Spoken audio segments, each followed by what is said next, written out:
Pessoal, tudo bem por aí? Meu nome é Igor Castellano, sou professor da Universidade Federal de Santa Maria e eu estou trazendo aqui para vocês mais uma aula, uma videoaula sobre relações internacionais da África.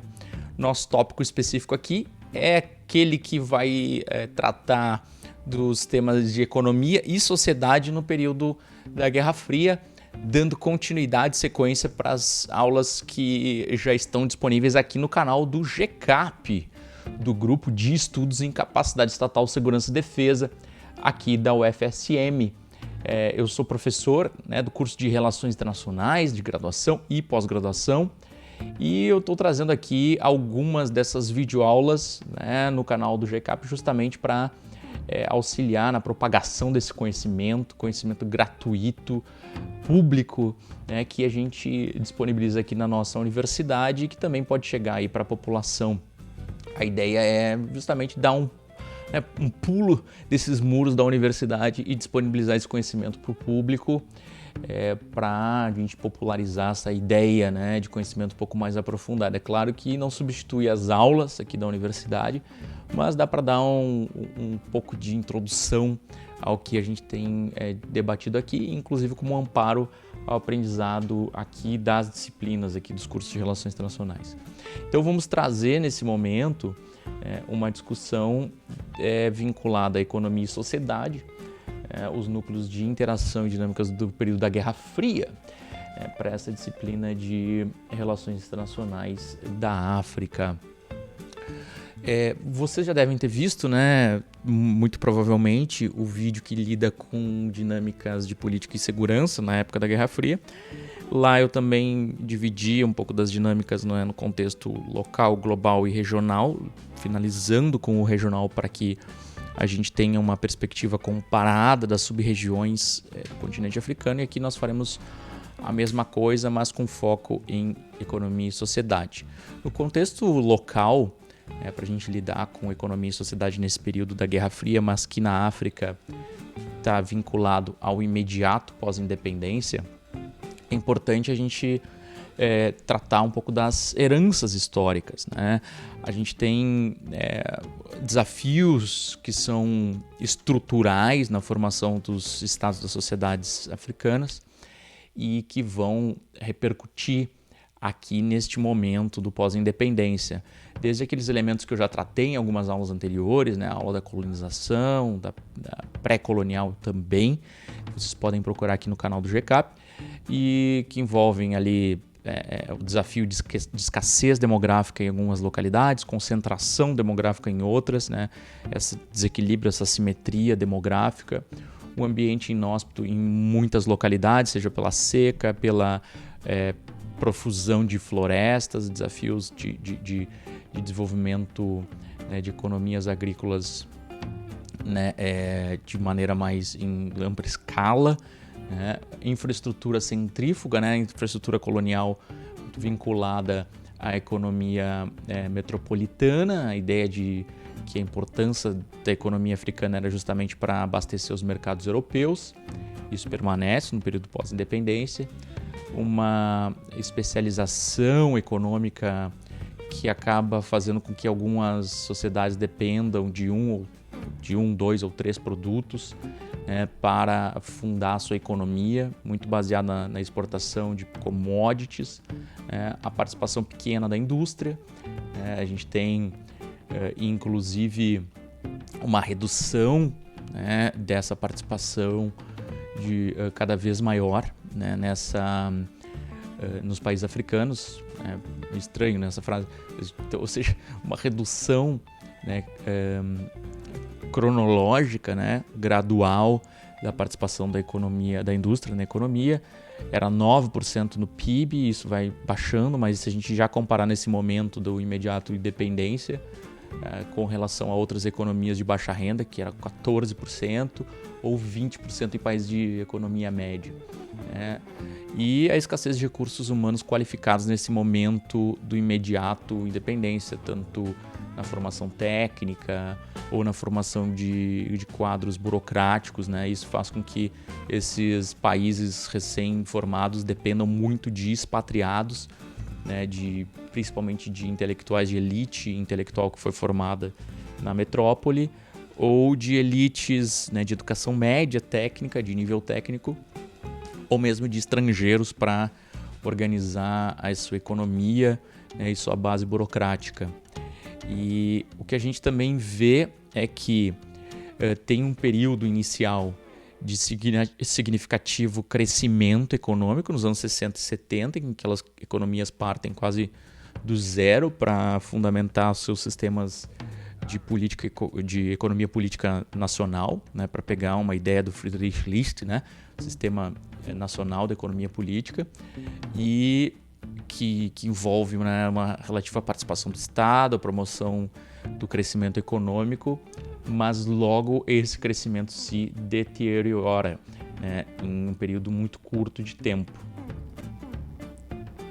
Então esse crescimento econômico inicial do pós-Segunda Guerra Mundial, que até antecede, na maioria dos casos, a independência, está muito vinculado, né, à exportação de commodities, uma produção para sustentar a reconstrução das economias europeias, principalmente, né, com produção e exportação de commodities e minérios, né, que vai assim, desde algodão, por exemplo, para reestimular a indústria têxtil europeia, e cobre para o processo de eletrificação das economias europeias, de reconstrução de toda a rede infraestrutural, né? E isso tem a ver também com o papel central do Estado nesse crescimento econômico inicial. Mesmo depois da independência, a gente tem projetos, né, que vão envolver, na maior parte dos países que estão se independizando, principalmente aqueles que nós vimos nos encontros anteriores, que vão apostar no desenvolvimentismo, né?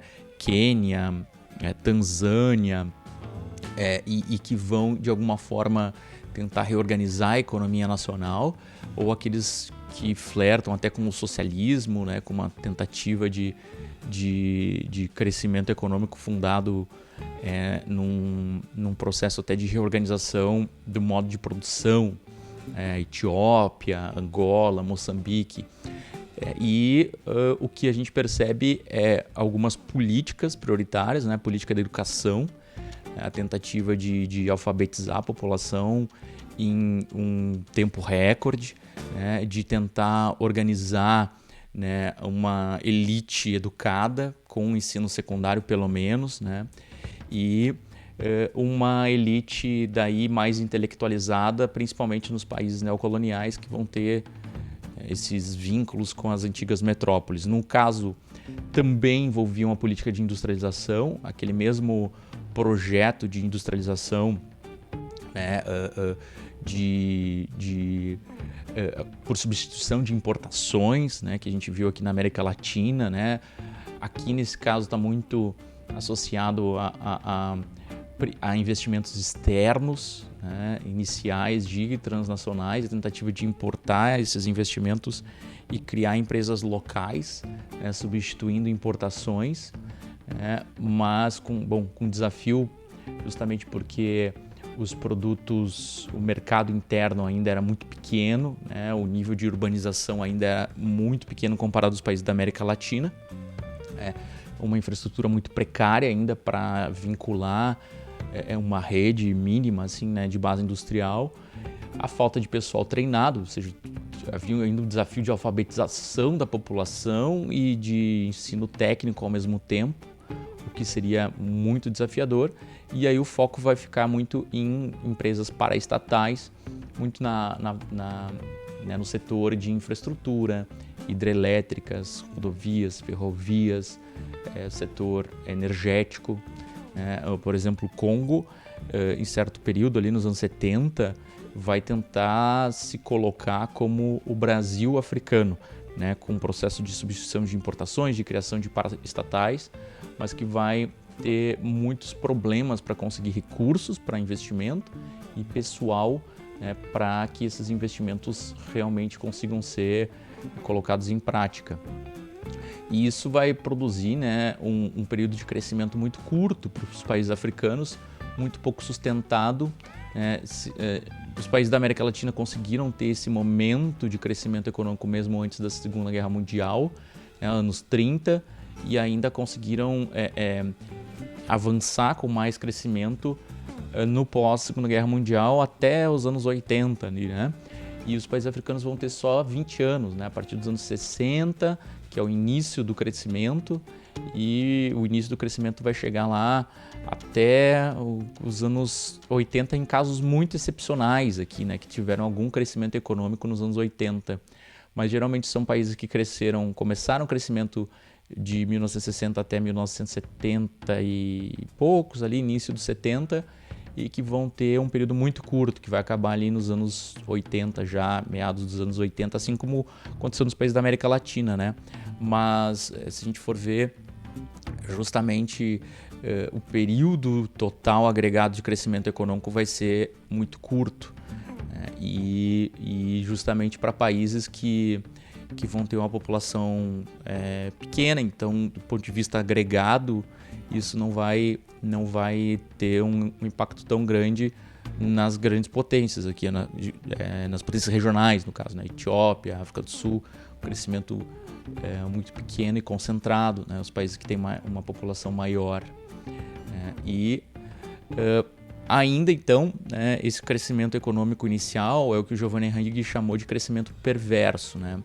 Ele está muito vinculado ao que a gente viu recentemente no Brasil, né, ao consumo, é um crescimento fundado em consumo, para garantir, né, o fortalecimento de uma urbanização muito acelerada, né, para elites urbanas, principalmente essa burocracia que teve que ser criada às pressas, né? Era uma burocracia fundada em uma elite colonial e que depois acaba transitando, né? Muitos gastos presidenciais e geralmente gastos presidenciais para conformar uma rede de alianças que não necessariamente era uma rede, eram gastos fundados em um planejamento econômico para médio e longo prazo, mas para trocar favores, uma política de clientelismo para ganhar e garantir, né, de alguma forma um sistema de patronagem que acabou sendo conceituado, né, principalmente aqui no caso dos estudos da África subsaariana, né, de clientelismo, patronagem e tal, de alianças com a presidência para que essa elite conseguisse permanecer tempos no poder, décadas no poder, né? Também a transferência ao exterior de lucros, juros, dividendos e taxas, muito do que essas elites conseguiam garantir de lucro nas empresas, até nas empresas paraestatais, era mandado para o exterior, para paraísos fiscais, né, para mercados, né, que iam garantir a importação, né, de muitos produtos, e para essa elite urbana, sendo que para outra população local havia necessidade de substituição de importação. Então, era uma elite urbana que garantia, né, até mesmo com uma certa valorização cambial em um primeiro momento, né, a garantia de consumo de importados e que não necessariamente iria, mesmo na fase de substituição de importações, ser vítima desse processo, né, desse desafio que é a substituição de importação. E o contexto global, né, também era um desafio que logo trataremos, né? A gente tem, segundo o professor Vicentini, né, no fim dos anos 70 e lá na década de 80, o que a gente chama de década perdida. A década de 80, praticamente, né, a gente considera a América Latina, de certa forma, também, mas aqui no continente africano, a década perdida para os países africanos, talvez até para os países do terceiro mundo em geral, mas o que nós percebemos é justamente esse desafio de consolidação de um projeto de crescimento que era, às vezes, bem planejado, outras vezes muito fundada nos interesses da elite no poder, e vai ser agravado com o aumento da dívida externa, né? A dívida externa se torna o dobro, né, no final dos anos 80, né, ela se torna o dobro do que era no início dos anos 80. Particularmente aqui, em média, 90% do PIB dos países era o valor da dívida, né? as importações acabaram caindo também, inviabilizando o consumo. Isso produz crise social, né? Geralmente as elites econômicas, inclusive, que apoiam, né, a estabilidade política, começam a não apoiar mais, né?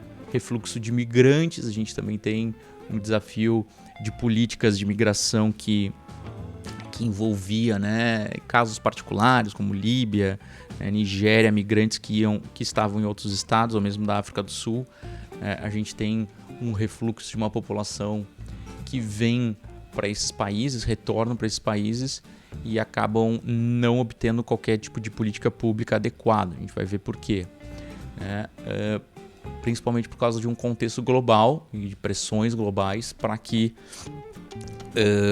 impediram esses países de continuarem crescimento econômico nos anos 80. Né? A gente tem nos anos 80, né, muito embora nos anos 70 a gente tivesse um efeito contrário ao que a gente chamaria de deterioração de termos de troca, que é o valor das exportações de produtos primários diminui de forma mais rápida ou cresce de forma menos acelerada do que o valor dos produtos, né, de bens industrializados. Isso se chama deterioração dos termos de troca, porque as economias com base em commodities, em economias agrícolas, vão acabar tendo déficits cada vez maiores na balança de pagamentos, né, derivado da balança comercial. Então isso vai fazer com que cada vez mais, principalmente nos anos 80, com crise dos preços de commodities, esses países não tenham recursos para pagar pelas importações, já que a indústria local ainda é muito precária. E isso vai produzir um empobrecimento significativo da população. Se aqueles países, aquelas economias ainda tivessem uma base agrícola, né, de subsistência, com condições de alimentar a população, isso não produziria problemas, porque era só parar de importar produtos industrializados. Você conseguiria manter um pouco dessa economia funcionando durante um certo período até retomar o crescimento. O problema é que essas economias agrícolas também foram destruídas em certo momento, é o que vamos ver em seguida. Né? O que também afetou bastante no final dos anos 70 foi a política dos Estados Unidos de maior balanceamento frente a rivais capitalistas que não eram tidos como rivais, né, políticos, mas sim da economia capitalista, como Alemanha, Japão, e acabavam, né, competindo com os Estados Unidos dentro de um sistema Bretton Woods que enrijecia o poder de política monetária e cambial dos países, ou seja, você tinha que ter um tipo de lastro, né, um lastro no ouro, não era o padrão ouro, mas era um padrão de lastro no ouro. As moedas não podiam ser desvalorizadas ou valorizadas de uma maneira tão unilateral. E em 1971 você tem a crise do câmbio, né, e essa crise do câmbio se dá pela desvalorização da moeda, né, alemã, e ao mesmo tempo o dólar também começa a se desvalorizar. E aí começa a haver uma política de guerra cambial entre as potências ocidentais, entre uma economia em grande crescimento como a Alemanha ocidental, né, e os Estados Unidos. Isso se dá também no momento em que há crise do petróleo, desafios de abastecimento, e os Estados Unidos se vê, né, num momento em que ele aposta na monetização dessa economia, num novo ciclo econômico baseado no reforço do sistema financeiro, né, e a exportação da sua base econômica material para o leste asiático, para o Japão, depois, posteriormente, para os tigres asiáticos, para a China, e faz com que a sua economia tenha cada vez mais importância no sistema financeiro internacional, que se dá justamente com a política de juros, o aumento de juros na economia dos Estados Unidos, faz com que haja uma corrida para o mercado financeiro norte-americano, e o mercado financeiro norte-americano se torna o grande fiador da economia internacional, e o dólar em si, ao mesmo tempo que a gente achava que o foco na disputa desses países estava, né, na desvalorização cambial e na força da sua indústria, os Estados Unidos corre por fora, valoriza o dólar né? Acaba valorizando por causa da corrida pelas ações americanas, né? E aí o dólar acaba se tornando um padrão monetário internacional, né? E também os Estados Unidos começam a apoiar movimentos de contra-insurgência, guerras limitadas e a desestabilização da periferia, né, com investimento militar de grupos insurgentes. Isso também faz com que essas economias locais, né, do terceiro mundo se enfraqueçam cada vez mais. Então, esse balanceamento dos Estados Unidos frente a um ambiente que eles viam como nocivo não só da União Soviética, mas do terceiro mundo e também das concorrências capitalistas, faz com que o mundo se torne mais instável, né, na periferia e mais estável nos Estados Unidos. E o resultado, de alguma forma, né, se dá assim, de um processo que é muito desafiador nas economias do terceiro mundo, né? Inicialmente, você tem uma bifurcação, né, nessas economias do terceiro mundo. As economias que vão ser apoiadas pelos Estados Unidos nesse processo de crescimento, de uma fase de expansão imaterial da economia, uma fase de expansão monetária, né, financeira, e que vão absorver a produção industrial que os Estados Unidos tinham, México, leste asiático e outros países que não vão absorver isso e que vão acabar vendo o seu processo de industrialização em crise. Aqui a gente vai ver, por exemplo, o crescimento das taxas de juros dos Estados Unidos aqui já via aumentando significativamente desde os anos 50, né? Para dar conta de investir, vamos assim, de ter recursos do sistema internacional, de financiar, né, o crescimento de outros países, ou seja, financiar o crescimento da Europa, o crescimento do Japão. E é aqui justamente nos anos 70, né, quando a gente tem aqui em 79 a crise do Irã, a Revolução Iraniana e o segundo choque do petróleo, a gente vai ter os juros passando aqui de uma taxa que era de 9%, né, 9% a 9% para uma taxa de 14%. Né? Então, é uma taxa de juros que aumenta significativamente. Se a gente for pegar no início dos anos 70, é o dobro. Ele dobra a taxa de juros em pontos percentuais, né? O que assim, é algo muito importante para a economia internacional, porque já é a maior economia do sistema internacional e é uma economia que está querendo, né, se monetizar para financiar a industrialização de outros países, né? E esses países são apenas aqueles que são os mais aliados, né, e sobretudo as economias do leste asiático. Então, isso faz com que o recurso que financiava outros países do terceiro mundo, principalmente aqui os países africanos, eles saiam desses países, né, e vão para o mercado americano. E que as taxas de juros que eram aplicadas pelos bancos internacionais que tinham financiado já há muito tempo o crescimento econômico das economias periféricas acabe também aumentando, seguindo o padrão das taxas de juros americanas. Então a gente tem uma saída, né, de capital tanto das economias desenvolvidas quanto das economias subdesenvolvidas, né? Então, se você tem no período da década de 70 ali, uma saída, daí principalmente aqui o peso da economia americana, né, do G7, os países desenvolvidos, uma saída de 46, 47 bilhões de dólares de capital na década de 70. Nos anos 80, você tem a entrada de cerca de 350 bilhões. Ou seja, do ponto de vista dos juros, os países africanos ou os países do terceiro mundo tiveram que pagar muito mais do que receberam nos anos anteriores, na década anterior, né? E nos anos 90 isso se repetiu. Ou seja, por mais que houvesse alguns planos de recuperação econômica, a taxa de juros fazia com que você tivesse que pagar esses planos 10 vezes, 20 vezes o seu próprio valor, né? E esses planos às vezes tinham sido contratuados, né, em décadas anteriores, e aqui é o peso que a gente vai ver justamente acontecendo, né? O impacto dessa dívida dentro do PIB. O que acontece, afinal de contas? Bom, essa dívida ela vai ter que ser paga de alguma forma, né? Não vai conseguir isso. Os países não vão conseguir pagar tudo, né? Por mais que haja uma grande leva de capitais do terceiro mundo indo, ali também tem as petromonarquias que têm dinheiro de sobra, justamente porque o preço do barril do petróleo, né, triplica nesse momento. Mas também os países que não têm recursos naturais de grande riqueza, de grande valor, que são economias agrícolas. Então, esses países eles vão ter dificuldade de mandar recursos e eles vão ter que renegociar suas dívidas.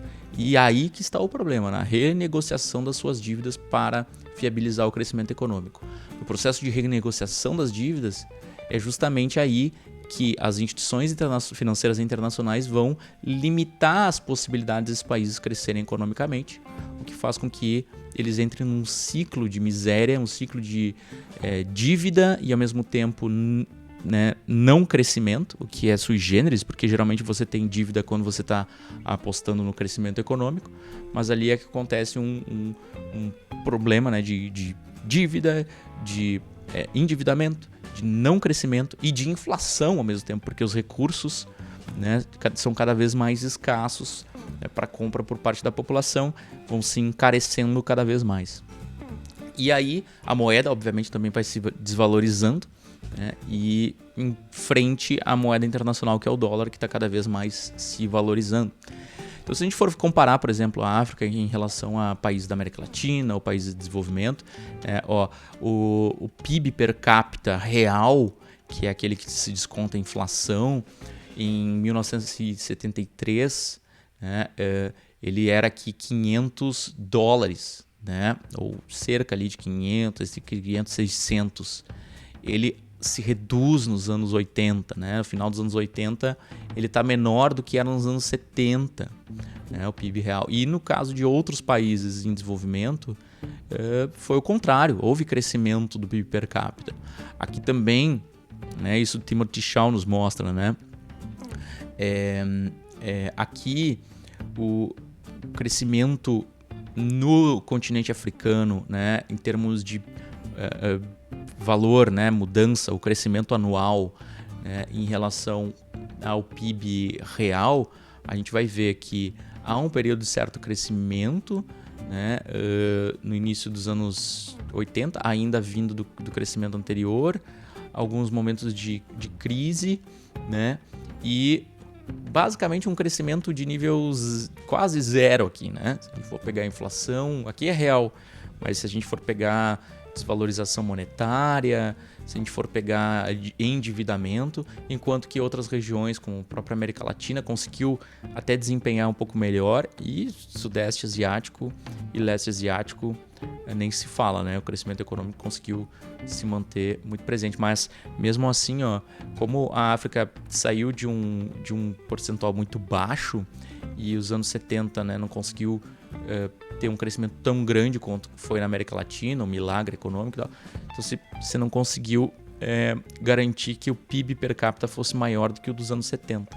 Aqui também tem outros dados interessantes que o Giovanni Arrighi traz, esse artigo 2002, né, que é o PIB per capita, que não é o PNB per capita, né, como percentual do PNB per capita global. Então, o PNB per capita regional e a sua parcela do PNB per capita global. Vocês percebam aqui que o terceiro mundo ele vai assumindo maior porcentagem, né, do PNB per capita global.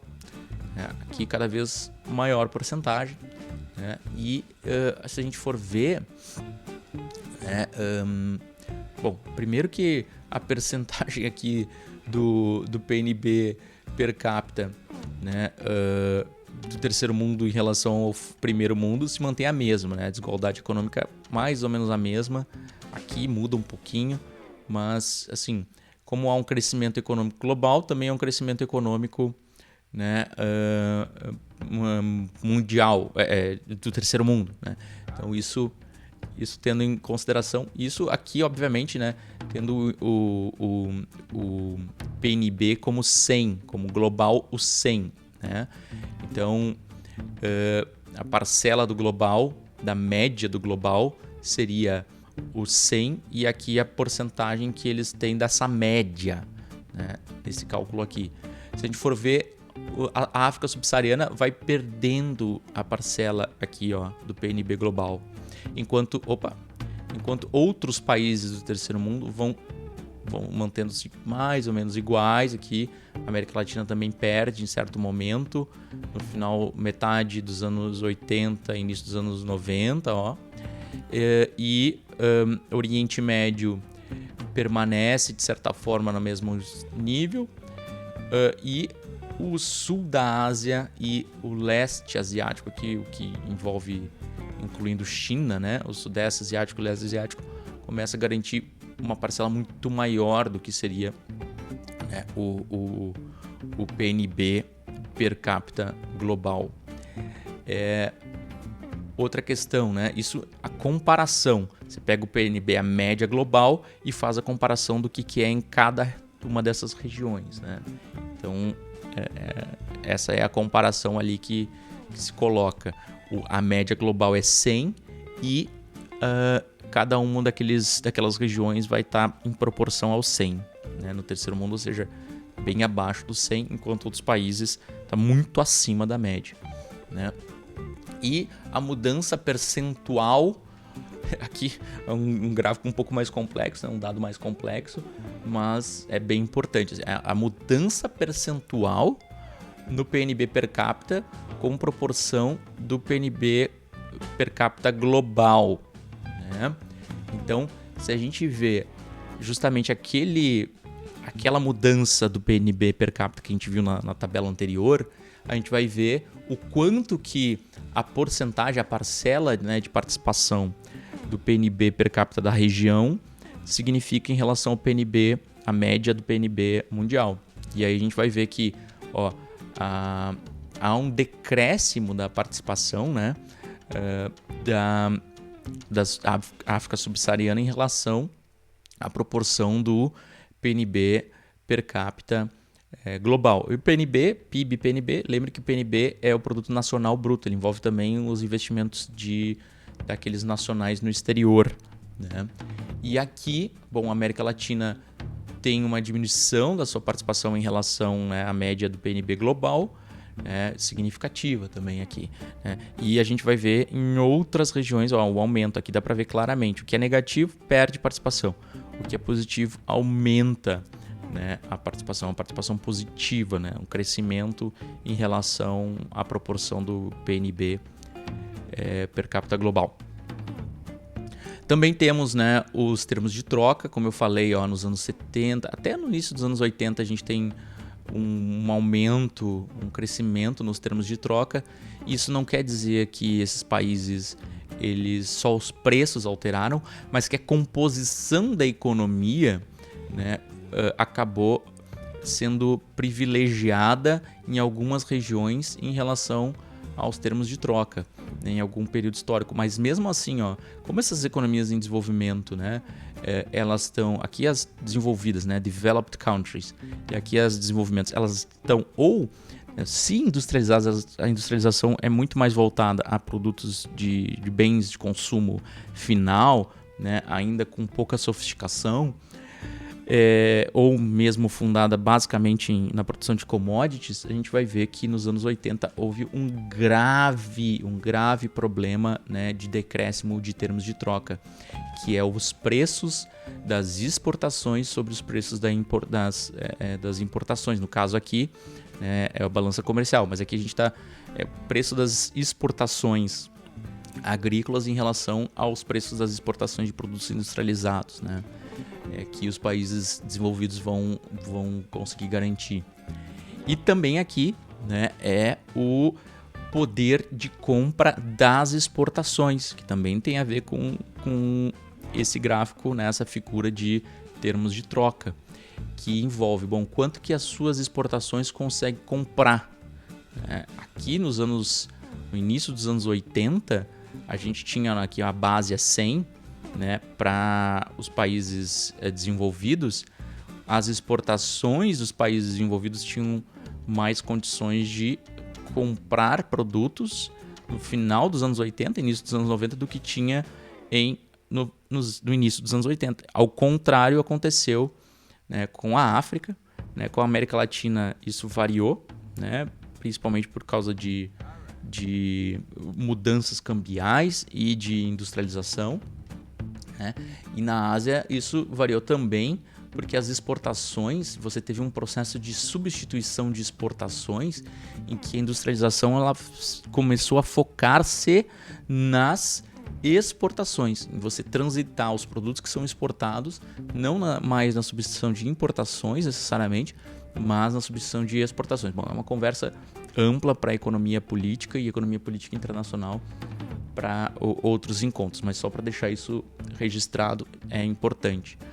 Outro ponto aqui que vai ajudar a gente entender é como que nos anos 80, eu já havia mencionado isso logo antes, as instituições financeiras internacionais propuseram e criaram, né, políticas de ajuste estrutural para esses países. O que isso significava? Significava que esses países tinham que fazer ajustes nas suas economias, né, premeditados ou planificados por instituições financeiras internacionais, como o Banco Mundial, como o Grupo de Paris, como o FMI, e esses ajustes envolviam geralmente a diminuição dos gastos públicos, a diminuição do Estado, a diminuição de investimentos na economia, a diminuição de subsídios, a diminuição de atuação do Estado em serviços públicos e no estímulo ao crescimento econômico, né? Mas o que a gente vai ver no fim das contas é que depois do ajuste,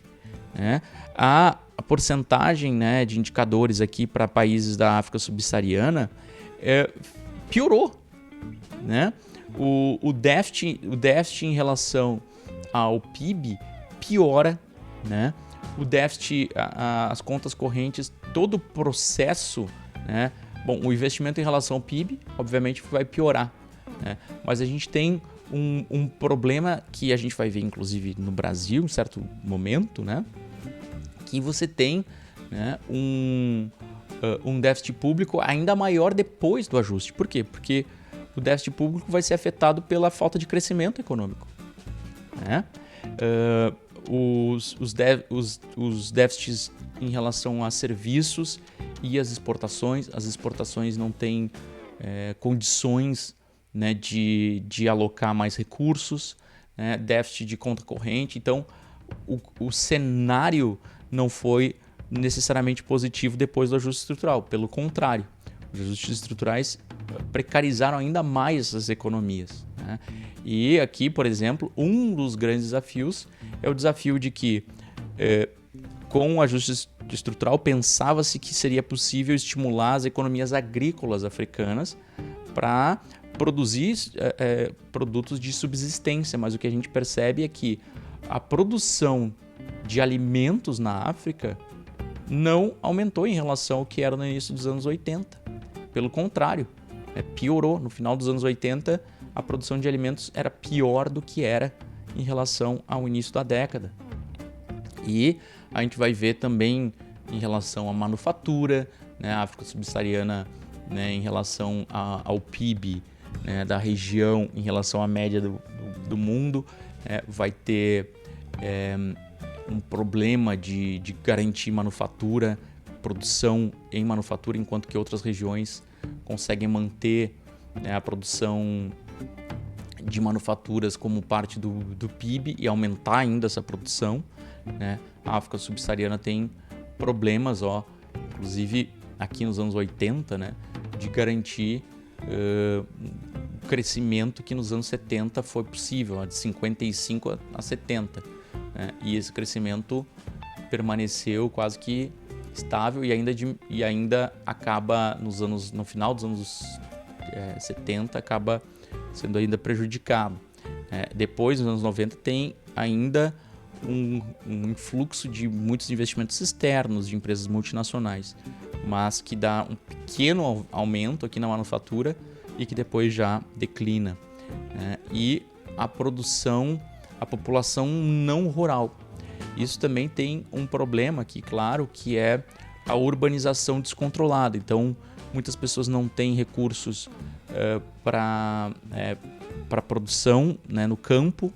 A gente teve políticas de incentivo, estímulo a commodities, né, nesse processo de crescimento econômico dos anos 60, 70, e a base de agricultura familiar começa a entrar em colapso e a população rural acaba indo para as cidades. Então você tem um aumento da população urbana, urbanização nessas localidades de maneira muito menos controlada do que em outras regiões, né? E isso produz cinturões de pobreza. A gente vai ver também em contos a seguir como que isso acaba afetando, né, nos anos seguintes, nas décadas seguintes. E aqui, bom, a gente tem, né, por exemplo, o produto, né, de alimentos per capita com base no início dos anos 60. Olha como a África subsaariana entra em declínio, né, justamente com políticas de favorecimento de grandes projetos de desenvolvimento agrícola. Isso foi um problema grave aqui nos processos de planejamento econômico, com exceção de alguns países, né, mas que os ajustes estruturais não conseguiram resolver, né, mantiveram um problema, não conseguiram incentivar, estimular políticas agrícolas, né, com base em agricultura familiar. Pelo contrário, acabaram não conseguindo evitar a urbanização descontrolada da região. Também, assim, né, a gente tem na região em si tentativas, né, de contrapor a uma ideia nos anos 80, que seria uma ideia de assumir esses ajustes estruturais das instituições financeiras internacionais, né, que é uma mobilização da própria Organização da Unidade Africana, né, o plano de Lagos, por exemplo, em 1980, né, feito pelos países integrantes da OUA, né, em Lagos, principal cidade, centro econômico da Nigéria, né, e que buscava justamente dar uma nova etapa no processo de crescimento econômico, né, e de política de tipo keynesiana, de estímulo frente aos choques externos, né? Então a ideia era justamente estimular a mobilização de recursos novamente pelos estados, maior cooperação e integração econômica. O problema é que havia grandes pressões políticas, né, por parte das populações que estavam sofrendo com empobrecimento, com endividamento externo, e com esses regimes que estabeleceram os primeiros programas de crescimento econômico desenvolvimentista, que eram geralmente regimes autoritários. Então esses regimes já estavam em estágio de grande instabilidade e o sistema financeiro internacional não financiaria, né, esses regimes novamente, de maneira tão fácil assim. Então você tem posições conflitantes, por exemplo, o Berg Report, né, do Banco Mundial, que vai mostrar que houve, de fato, uma destruição das economias agrícolas com base na agricultura local, né, com a valorização monetária em certo momento, né, para priorizar as elites urbanas, né, um protecionismo industrial, então uma política de crescimento econômico muito focada na substituição de importações, sem um plano maior, né, de reorganização até agrícola da sociedade, mantendo uma política de apoio ao latifúndio, né, de revolução agrícola tipo Brasil, né, e um excessivo intervencionismo, segundo aqui o relatório, né. E a solução para o relatório era a desvalorização cambial, né, a completa eliminação da proteção industrial, ou seja, era basicamente abrir mão da industrialização, né, e incentivos de preço para a produção e exportação agrícola. Também não dava uma solução, né, para a produção agrícola de alimentos. Era simplesmente aumentar a capacidade de exportação agrícola, né, de commodities, porque isso garantiria recursos para o Estado. Ou seja, não era um plano efetivamente de desenvolvimento que poderia ter impactos estruturais. E outro plano aqui, né, do Robert Bates, que é um cientista político americano, aquela ideia de escolha racional e tal, que vai falar sobre os desafios, né, do Estado e mercados na África tropical. Também vai botar a culpa nos africanos, então a culpa é toda deles, não tem nenhum choque estrutural, né? E vai botar a culpa nos regimes políticos autoritários, que ele esquece de mostrar que a maioria era financiada e patrocinada pelos patrões ocidentais, né? E que beneficiavam as elites urbanas, justamente porque eram as elites que tinham mais necessidade de serem compradas, né, para a estabilidade do regime autoritário, geralmente, e em pouco incentivo à produção agrícola em sentido de produção de alimentos, né, e mais a produção em grandes latifúndios, que eram vinculados, então, a poucas elites muito escassas, com relação com essas elites de poder, né? E a solução para ele, então, era desmantelar também o papel do Estado, e implementar uma liberdade de mercado na economia rural. Segundo ele, essa liberdade de mercado iria favorecer, então, novos investimentos na economia, na agricultura familiar, ou melhor, na agricultura para a produção de alimentos. O que não aconteceu foi o maior derrota, o maior fracasso na capacidade dos países africanos, né, e desses grandes consultores internacionais que depois se reúnem naquilo que a gente começa a perceber no consenso de alguns economistas neoliberais, que a gente chama de consenso de Washington, né, que parece que simplesmente a abertura do mercado vai incentivar, estimular essas instituições a serem desenvolvidas, o que já se mostrou recorrentemente na história que não funcionou em nenhum caso, né? E ainda mais anti-estatista esse aqui, né? Não que necessariamente o Estado seja a solução dos problemas, mas com uma ideia muito mágica, né? Muito utópica de que simplesmente a abertura dos mercados vai resolver tudo por si só. E aí essas instituições financeiras internacionais, do Clube de Paris, né, que são o G7, basicamente os países que financiam as instituições financeiras, os países ricos, né, vão começar a pressionar, vão dar crédito, né, para financiar novamente a dívida desses estados que duplicou pelo menos, né, que a gente viu o aumento dos juros internacionais.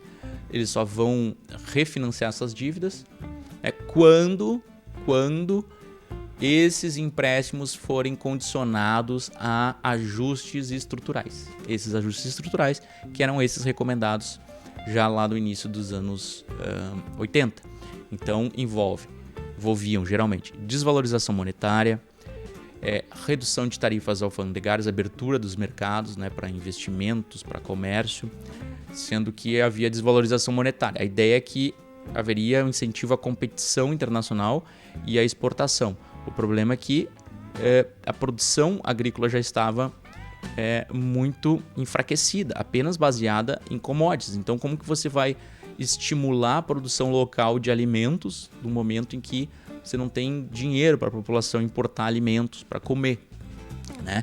Corte no orçamento dos subsídios estatais, os estados também não se comprometem mais com serviços públicos e com alimentos, né, os serviços básicos da população. E é uma reforma da agricultura, né, que ao mesmo tempo vai desmantelar, justamente para a liberação da economia, cooperativas, aquelas fazendas estatais em alguns estados que tentaram, né, estimular o comunitarismo ou uma economia mais comunista mesmo, ou socialista, né, uma produção comunitária, e isso vai produzir ainda mais enfraquecimento dessas economias e uma urbanização, uma fuga do campo descontrolada, né, um êxodo rural. Nos estados, né, a gente tem um enxugamento nas estruturas, a ideia de que qualquer burocrata africano é um burocrata corrupto, e aí a colocação de burocratas estrangeiros, como se eles fossem menos corruptos do que os africanos, né, como se fosse a solução dos problemas, né? Muitos países adotam ministros da fazenda, ministros da economia estrangeiros como um sinal, digamos, de que estão se submetendo às instituições financeiras internacionais. Um enxugamento no serviço dos estados, como eu falei, isso produz um desafio dos estados dar conta do empobrecimento da população, né? A gente percebe nos anos 80, né? Aquele movimento famigeração, não sei se podemos falar assim, né? Da imagem da África como o lugar da fome, a Etiópia como lugar da fome. Depois isso vai se transbordar para várias outras regiões, né?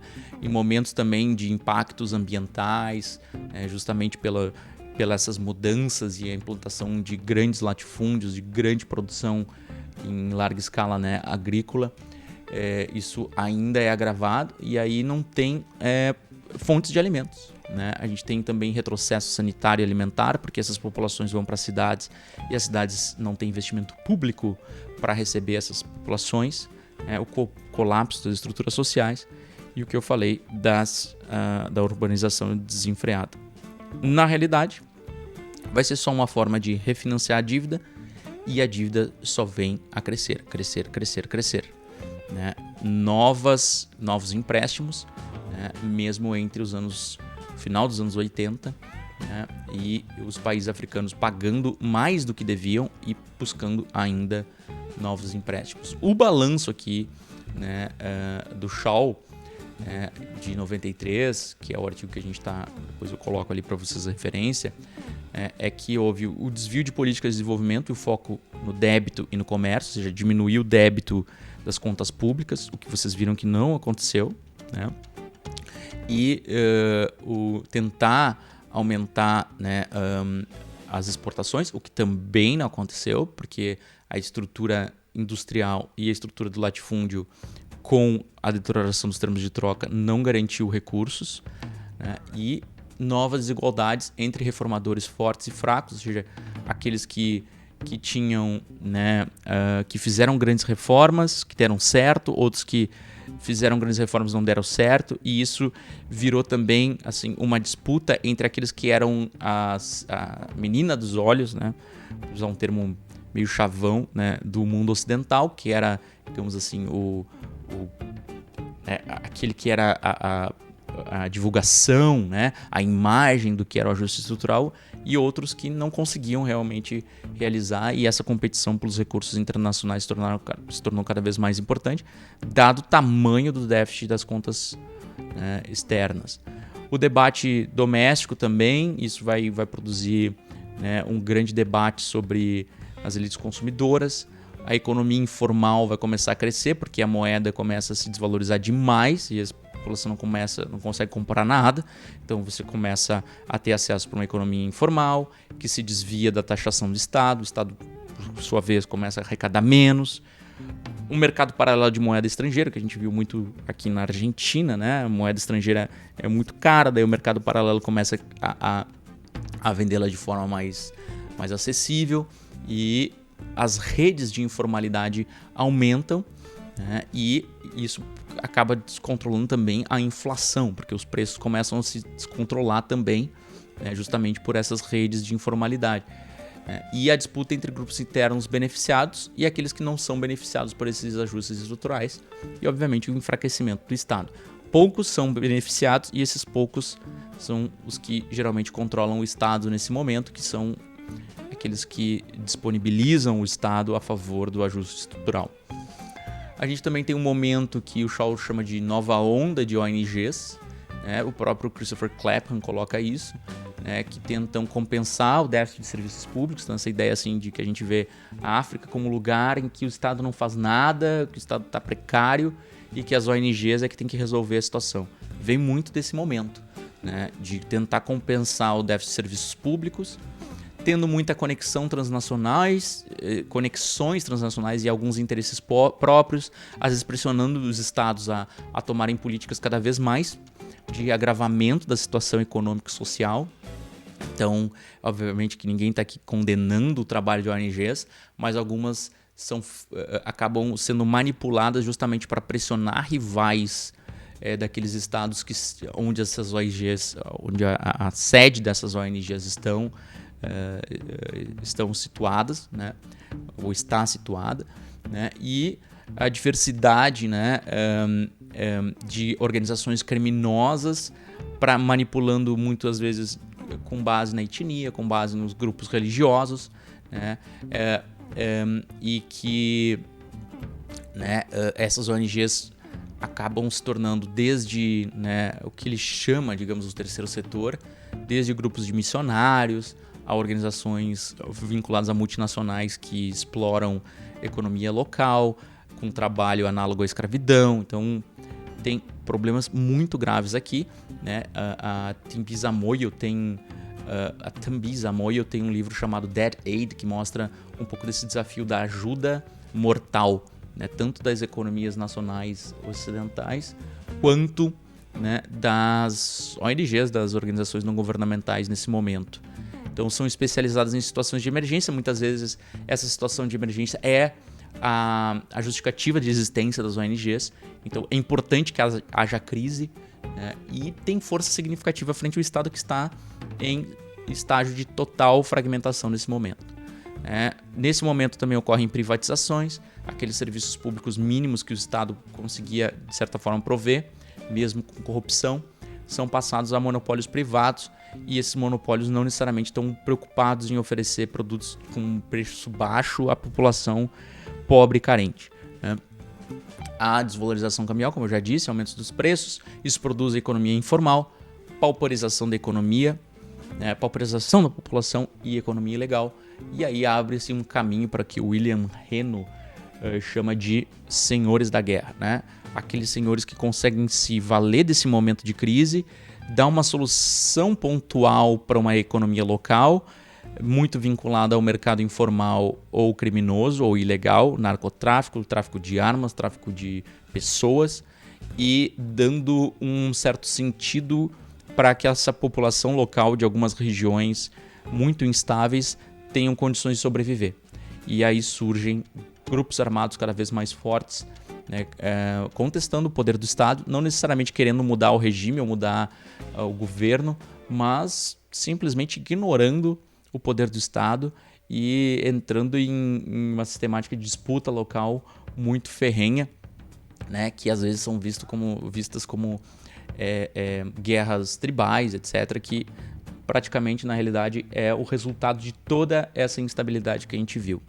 É importante tratar também, eu acabei tendo um problema no vídeo anterior, né, na parte 2 lá da discussão sobre política e segurança na Guerra Fria, e eu queria trazer para vocês aqui também, só para revisar, como que no momento, a gente vai ter ali, eu acho que lá no minuto 10 ou 11 do vídeo da parte 2 da Guerra Fria na área de política e segurança, vídeo que está aqui no canal do GCAP, há um corte, que é justamente o corte nesse momento que eu estou mostrando como a Organização da Unidade Africana, que é criada em 1963, ela é criada já com uma certa fragmentação entre três grupos. Primeiro, entre dois grupos que são bem opostos, né? Um mais conservador, um mais desenvolvimentista, e que depois os desenvolvimentistas acabam sendo cooptados, né? Principalmente esses mais de perfil mais monárquico, né?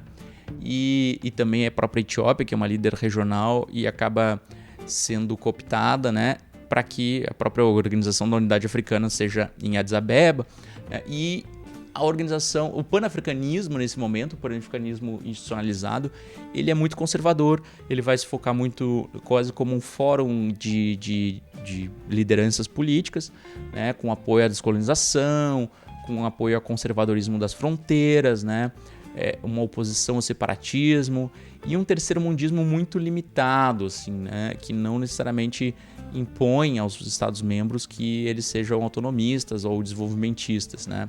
Então isso vai também produzir muita diversidade e rivalidade entre esses Estados africanos. E esse impacto vai ter justamente na incapacidade de planos mais robustos, como esse do Lagos, né, de produzir soluções para as crises. É um plano que seria um plano integrador, né, de todas as regiões africanas, né, e buscar o regionalismo, né, a forma de integração regional e de complementariedade, de produzir complementariedade entre mercados dentro da África, com investimentos cruzados, né, e coordenação de políticas industriais para fazer com que a África pudesse superar aquela crise. O problema é que, justamente pela falta de de institucionalidade, pela falta de convergência entre esses estados, acabou que essa política mais continental, né, de integração, não produzisse ganhos muito efetivos, e esses estados acabaram indo, né, para políticas mais tímidas, subregionais. Isso aconteceu também aqui na América Latina. Um segundinho que eu vou tomar uma água aqui. Isso aconteceu aqui na América Latina muito com aquela perspectiva, né, que nós tínhamos da LAUC, a LAD, e como que isso nos anos 70 acabou entrando em um certo declínio para iniciativas subregionais de integração. E é isso que a gente vai começar a ver, né? A gente tem o aumento, embora algumas iniciativas subregionais, como por exemplo na África Oriental, já tenham iniciado já no período, né, colonial, porque eram colônias britânicas, né? A gente vai ver que no período dos anos 70, início dos anos 80, começa a se reestruturar, né, a partir dos anos 80. Aqui a gente vê, só coloquei o colapso daquela anterior iniciativa da comunidade oeste africana, mas nos anos 80 isso é retomado e hoje em dia é uma comunidade importante, né, de integração. Na África Ocidental também a gente tem nos anos 70 já o início da CEDEAO, do ECOWAS, e justamente, né, a gente tem uma tentativa, né, de fazer valer lá nos anos 70. Nos anos 80 é ali que a integração realmente continua existindo, mas de maneira muito tímida, mesmo assim. Então, é o que a gente viu na América Latina, é isso mesmo. Nos anos 70 a gente tem um aumento, 60 e 70 a gente tem um aumento das iniciativas mais regionais, né, na América Latina como um todo. Nos anos 80 há certas tendências subregionais, mas essas tendências não se institucionalizam de maneira significativa. Só aqui na África do Norte, só no final dos anos 80 que a gente vai ter o começo de uma tentativa de superar as crises locais com a regionalização, e isso vinculando principalmente desafios de crises político-diplomáticas e securitárias, né, com a União do Maghreb Árabe. No Chifre da África isso começa até um pouco antes, com a tentativa de resolver problemas da seca, problemas da desertificação, que estava atacando diretamente países como o Sudão, Etiópia, Somália, né? E a tentativa de fazer talvez uma agenda comum para esses países, já na segunda metade dos anos 80. Então, os impactos dos ajustes estruturais já estavam sendo sentidos. Na África Austral, os países que estavam no processo de linha de frente, como eu mencionei na aula anterior, eles já estavam, né, numa tentativa de fazer frente à África do Sul, né, de acordo, né, frente à África do Sul e à sua política de desestabilização regional. Não necessariamente esses projetos deram certo por meio, né, da integração regional. Eles se fundaram muito em setores específicos, mas não tinham recursos suficientes, né, dinheiro suficiente, né, para que fossem viabilizados efetivamente. Tanto porque quem apoiava aqui eram os países terceiro-mundistas e a União Soviética. E no final dos anos 80, esses países acabam tendo que abrir mão de um projeto mais autônomo para o desenvolvimento e se filiar a algumas iniciativas, como por exemplo Moçambique vai começar suas relações, né, estabelecer relações mais próximas com o Reino Unido, e inclusive, né, solicitar o pertencimento à Commonwealth, para vocês terem uma ideia. Então, mesmo esses países que tinham uma política de aliança à União Soviética começam a fazer a transição nesse momento. Também, aí já nos anos 90, a gente começa a ter uma perspectiva africana de que, bom, a gente vai precisar, né, ter uma política própria. O Plano de Lagos era uma possibilidade, não deu certo.